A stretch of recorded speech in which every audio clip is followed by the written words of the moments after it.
तो जी हाँ छात्रों, क्लास 10th का आपका हाफ ईयरली का यहाँ पे 2022-23 का आपका इंग्लिश का पेपर लेके आ चुका हूँ। यदि आप चाहते हैं कि हम यहाँ पे हाफ ईयरली एग्जाम के पेपर में यहाँ पे हम 75 में 75 आउट ऑफ स्टॉक करें और यहाँ पे क्लास में टॉपर्स बन जाएं, तो आप यहाँ पे हाफ ईयरली के पेपर को यहाँ पे आपको दृष्टि पे रखते हुए साथ में आपको यहाँ पे ये पेपर आपको देखिए, ऐसा नहीं है कि आपको मात्र हाफ ईयरली में ये क्वेश्चन पेपर आपका आएगा, साथ में आपका वार्षिक के पेपर में भी आपको यहाँ पे इसके क्वेश्चन आपको देखने को मिलेगा। तो ऐसा पेपर आपको कहीं पर नहीं मिलेगा, इसकी हम गारंटी लेते हैं। तो आपको चलिए यहाँ पे क्लास 10th का इंग्लिश का पेपर आपका लेके आ चुके हैं। पूरा आपका कोडिंग आपको सब कुछ मिल जाएगा। सब्जेक्ट को 400 आपका 11 है, ठीक है।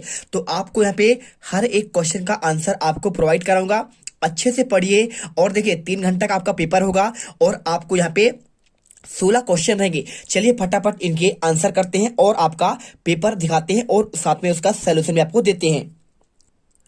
तो देखिए, आपको यहाँ पे सबसे पहले आपको इंट्रोडक्शन को आपको दिया गया है, इंट्रोडक्शन की बात कर रहा है, यानी ऑल क्वेश्चन ऑल कंपलसरी, सभी क्वेश्चन करना आपको अनिवार्य है। साथ में आपका दिया गया है mark of question are giving against them, और उनके सामने आपके नंबर दिए गए हैं। बात करें तो सबसे पहले आपको सेक्शन ए आता है। सेक्शन ए आपका रेटिंग सेक्शन होता है, पढ़कर आपको आंसर देना होता है। चलिए आपको दिखाते हैं।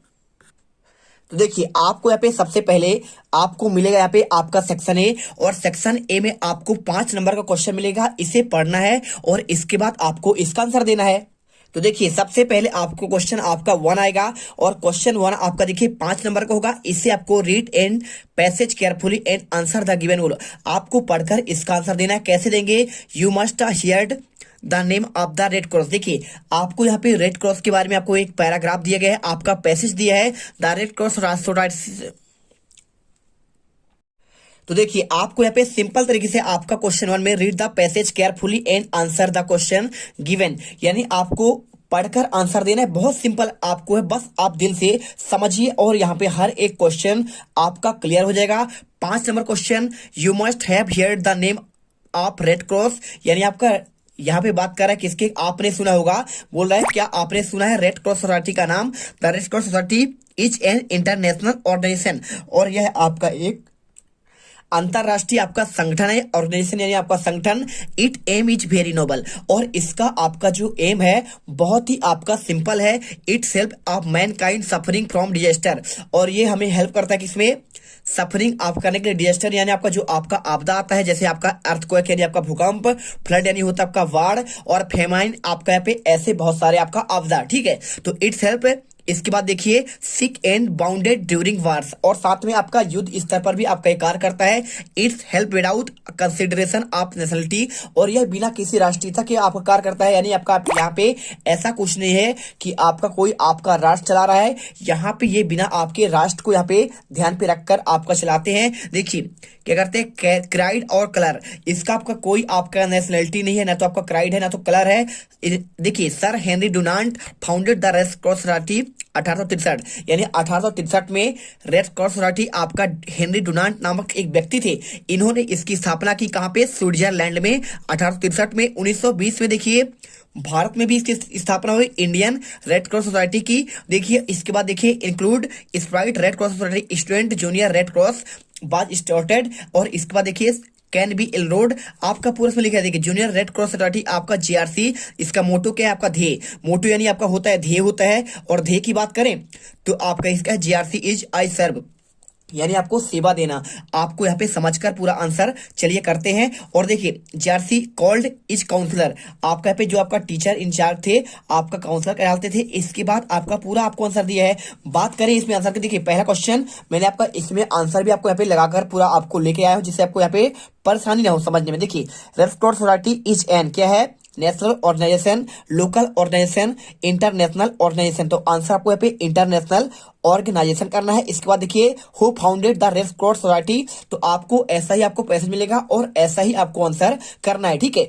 बात कर रहा है इंटरनेशनल ऑर्गेनाइजेशन की, आपको आंसर कर देना है सिंपल सा। और इसके बाद देखिए इसकी स्थापना किसने की? Who founded the red cross society, answer करना है सर हेनरी डुनांट, आपका यहाँ पे दिया हुआ है। और इसके बाद देखिए क्वेश्चन तीसरा, when did the red cross society founded, तो आपका कब स्थापित हुआ? तो यहाँ पे देखिए 1863 में स्विट्जरलैंड में हुआ था। आंसर आप यहाँ पे 1863 करिए। चौथा question, when did the Indian red cross society form आपका यहाँ पे भारत में कब हुआ? तो भारत में देखिए आपका 1920 में हुआ था। आपको आंसर यहाँ पे 1920 करना है। बहुत सिंपल है, कुछ भी आपको करने की जरूरत नहीं है, बस आपको ध्यान से देखना है और इसके आंसर करते जाइए। देखिए तो ये रहा आंसर आपका 1920। इसके बाद पांचवा, the teacher is charge GRC is known किसके रूप में? क्या लेफ्टिनेंट होगा, कैप्टन होगा, काउंसलर होगा, या फिर आपका नॉन ऑफ दिस? तो अभी आपको आंसर बताए थे हमने, आपको यहाँ पे आंसर आपका काउंसलर होगा। इसके बाद क्वेश्चन देखिए second, read the passage carefully and answer question given below. आपका 5 नंबर का हो, तो इसे भी पढ़कर आपको आंसर देना है। क्या लिखा है देखिए,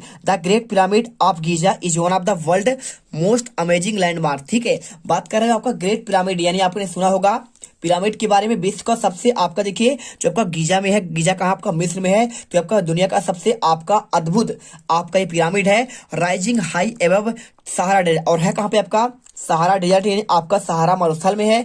the Giza region of the northern Egypt, और यहाँ पे गीजा के आपके उत्तर दिशा पे है, उत्तर आपका इजिप्ट यानी आपका मिस्र होता है। आप देख लीजिए, मैं आपको यहाँ पे लिख देता हूँ, the great pyramid stand some 450 feet into the viewing desert sky occupation area. अब देखिए 13 एकड़ में फैला हुआ है और आपका 450 फीट में आपको यहाँ पे ऊंचाई है। The rough of the climate of the Sahara actually cage pyramid shrink 30 feet from of the original height, और 30 आपका फीट तक ही आपका यहाँ पे आपका मौसम सही रहता है।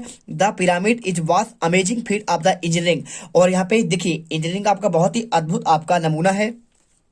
That is remains tallest structure, और ये दुनिया का आपका सबसे आपका लंबा स्ट्रक्चर भी कहलाता है संरचना, और देखिए 3800 साल पुराना है आपका, कितना 3800 साल।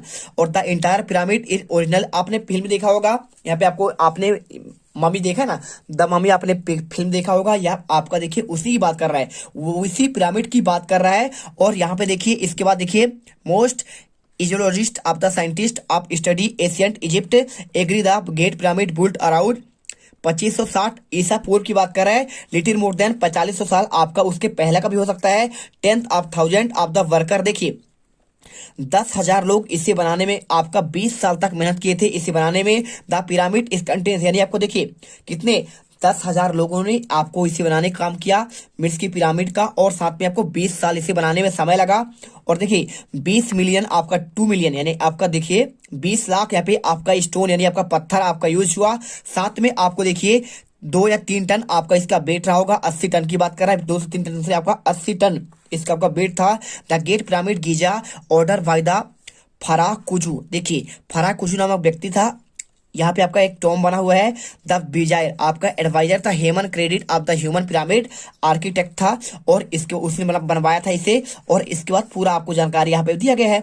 अगर बात करो क्वेश्चन की, देखिए मैंने आपको आंसर यहाँ पे लगाकर बता रहा हूँ। देखिए which of the does not house the great pyramid की बात कर रहा है, तो कहाँ पे आपका है, देखिए ये आपका है पे नॉर्थन पे बात कर रहे हैं। यहाँ पे आपका जो आपका हाउस है ग्रेट पिरामिड आपका किस दिशा पे नहीं है, देखिए सहारा में बिल्कुल आपने पढ़ा भी, और साथ में गीजा में और नॉर्थन इजिप्ट, देखिए नॉर्थन इजिप्ट भी आपका यहाँ पे है, सहारा डेजर्ट भी है, और साथ में आपका गीजा है। यानी आपका आंसर यहाँ पे आपका जो नहीं है क्या है, लिखा है नॉट लिखा हुआ है, तो नॉट मतलब आपको साउथर्न इजिप्ट की बात कर रहा है, यहाँ पे आपका नहीं होगा। इसके बाद यहाँ पे दिखा है second, how many stone block constitute the pyramid, और इसमें आपका कितने आपके यहाँ पे ब्लॉक यानी स्टोन आपका यूज हुआ है, देखिए मोर देन आपका 2 मिलियन लिखा है ना यहाँ पे, तो आप यहाँ पे कर दीजिए मोर देन 2 मिलियन, आपका यहाँ पे राइट आंसर होगा। इसके बाद तीसरा, most of the block in the pyramid weight about dash dash ton, तो देखिए आपको 2 और 3 आपको यहाँ पे देखिए लिखा हुआ है यहाँ पे ना 2 और 3, ये देखिए लिखा है 2 और 3, आपका यहाँ पे वेट बात कर रहा है, तो आंसर आप यहाँ पे लिख दीजिए 2 और 3। और इसके बाद देखिए चौथा,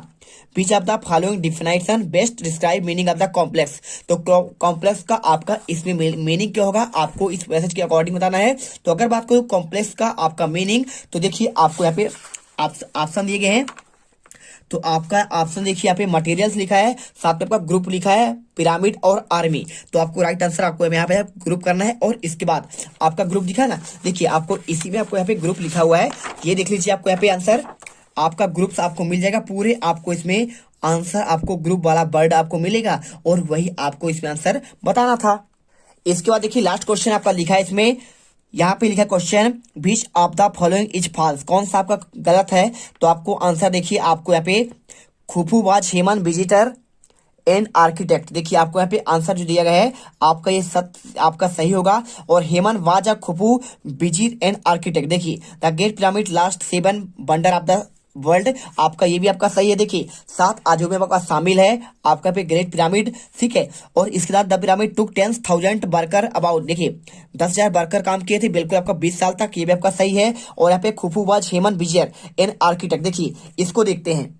तो यहाँ पे देखिए आंसर आपको यहाँ पे आपको सिंपल सा आपको मिल जाएगा पूरा। आपको देखिए the vizier Hemon credit the wide pyramid, यानी आपका यहाँ पे खुफूबाज आपका यहाँ पे कौन था, आर्किटेक्ट था, आपको बताना है। तो आपको सिंपल सा आंसर आपका डी नंबर हेमन बाज खुफू विजियर एंड आर्किटेक्ट, आपका ये गलत होगा। और इसके बाद आपका सेक्शन बी आता है। तो सेक्शन बी में आपको यहाँ पे राइटिंग आपका सेक्शन है। आपको देखिए टाइटल देना है, लिखा ना, read the passage carefully, make notes, notes बनाने हैं, साथ में आपको यहाँ पे सुटेबल आपको टाइटल देना है। 4 नंबर क्वेश्चन, तो देखिए आपको इसमें डिसिप्लिन के बारे में आपको दिया गया है, आपको डिसिप्लिन के बारे में अच्छे से पढ़ना है और इसमें आपको आंसर ढूंढकर करना है। इसके बाद देखिए आपको यहाँ पे क्वेश्चन चौथा भी मिलेगा। यहाँ पे आपको क्या दिया गया है, इसमें आपका देखिए यहाँ पे युआरा Yashasvi Srivastava string government CM Raj school Guraiya MP write an application to your principal issue book from book bank. देखिए आपको बुक बैंक से आपको यहाँ पे बुक्स मंगाने हैं, तो आपको इशू करवाने हैं, उसी के बारे में आपको यहाँ पे एक एप्लीकेशन है। और इसके अथवा की बात करें, देखिए you are Himansh write a letter friend congratulation him on the brilliant success in the examination, यानी आपको यहाँ पे देखिए यहाँ पे आपका दोस्त जो है यहाँ पे सक्सेस किया है, एग्जाम में टॉप किया है, सक्सेस किया ब्रिलियंट आपका यहाँ पे, तो उसके बारे में आपको कांग्रेचुलेशन के लिए आपको यहाँ पे एक एप्लीकेशन लिखना है। साथ में आपको यहाँ पे देखिए इन टॉपिक्स पर आपको कुछ आपके निबंध लिखना है, वैल्यू ऑफ गेम्स के बारे में, use of science in daily life के बारे में, और साथ में कुछ आपको यहाँ पे पैराग्राफ लिखना है, ठीक है। तो इनके भी आंसर आपको मिलेंगे बिल्कुल आपके हर एक क्वेश्चन आंसर अगले पार्ट में। क्वेश्चन आपका देखिए क्वेश्चन 3 से लेकर पूरा आपको यहाँ पे आगे का आंसर आपको हम प्रोवाइड करा देंगे। तो देखिए आपको यहाँ पे अगर बात करूं आंसर के, तो आपको यहाँ पे आंसर इसका देखिए यहाँ पे आपको डिसिप्लिन के बारे में आपको नोट्स बनाने हैं, ठीक है। तो आपका इसका आंसर देखिए आपको यहाँ पे स्क्रीन पर दिख रहा है, आप अच्छे से यहाँ पे इसे कर लीजिए। और इसके बाद करने के बाद देखिए मैंने आपको यहाँ पे प्रॉपर आपको देखिए आपका नोट्स कैसे बनता है। नोट्स मतलब होता है आपका मेन पॉइंट, ठीक है। तो आप यहाँ पे देखिए टाइटल की बात करेगा तो आप यहाँ पे discipline is necessary in life, या फिर आपका यहाँ पे सिंपल सा आपको डिसिप्लिन आपको ये भी आपको टाइटल यहाँ पे दे सकते हैं। साथ में आपका मेक नोट्स की बात कर रहा है, तो नोट्स कैसे बनाना है, तो नोट्स आपका देखिए डिसिप्लिन के बारे में बात कर रहा है, तो आपको डिसिप्लिन में क्या क्या आपको रखना चाहिए, कौन कौन सी चीज आपको यहाँ पे करना चाहिए, आप इसमें आंसर देखकर समझ सकते हैं। बाकी आपको अगले पार्ट पर अच्छे से आपको समझा दूंगा। और अगर बात करूं क्वेश्चन 4 का, तो आपको यहाँ पे देखिए बुक बैंक का आपको आंसर यहाँ पर दे देता हूं, जिससे आपको यहाँ पे थोड़ा सा आपको टाइम आपको यहाँ पे याद करने का मौका मिल जाए। बाकी आपको अगले पार्ट पर यहाँ पे बुक बैंक का पूरा आपको आंसर समझा दूंगा। तो आपको यहाँ पे to the principal government higher secondary school, आपका पे देखिए जो आपका दिया गया है यहाँ पे स्कूल दिया गया है सीएम राज स्कूल, तो आप यहाँ पे सीएम राज स्कूल लिख दीजिएगा, ठीक है। सेम आपको लिखना है। और इसके बाद देखिए जैसे आपको यहाँ पे यशस्वी श्रीवास्तव लिखा है, आप यहाँ पे हैं, तो लास्ट में आप यहाँ पे मधु जैन लिखा है, तो आप यहाँ पे यशस्वी श्रीवास्तव कर दीजिए। बाकी आपको सेम रहेगा, granted book from book bank, और sir I beg to state that my father is a poor labourer, ठीक है। मेरे पिताजी के हैं आपके एक गरीब यहाँ पे एक लेबरर हैं, और he can not afford the by books, और वो मेरे लिए यहाँ पे अफोर्ड नहीं कर सकते क्या है सारे बुक्स खरीदने के लिए। तो kindly grant me all course books from the book bank, मुझे बुक बैंक से यहाँ पे कृपा करें देने की, थैंक यू योर ओबीडियंटली। बहुत ही सिंपल है। और लास्ट में आप क्लास आप 10th लीजिए, यहाँ पे आपको यहाँ पे 10th का है, और डेट आप जिस दिन चाहे जिस दिन पेपर हो आप उसी दिन का डाल सकते हैं, कोई दिक्कत नहीं है। और इसके बाद देखिए यहाँ पे आपका ये दिया है, तो इसके आंसर और आगे के पूरा आपको सेक्शन आपका बी का आंसर आपको नेक्स्ट पार्ट में दूंगा। तो आपको नेक्स्ट पार्ट में मिलते हैं। अब अगर तुम लोगों को ये वीडियो पसंद आई तो यार लाइक मारो, एम करते हैं 2,60,000 लाइक्स के लिए। कंप्लीट तो वैसे ही नहीं होने, लेकिन बोलने में क्या जा रहा है ना। और अगर तुम लोग नए हो तो सब्सक्राइब करो, वो जो लाल वाला बटन है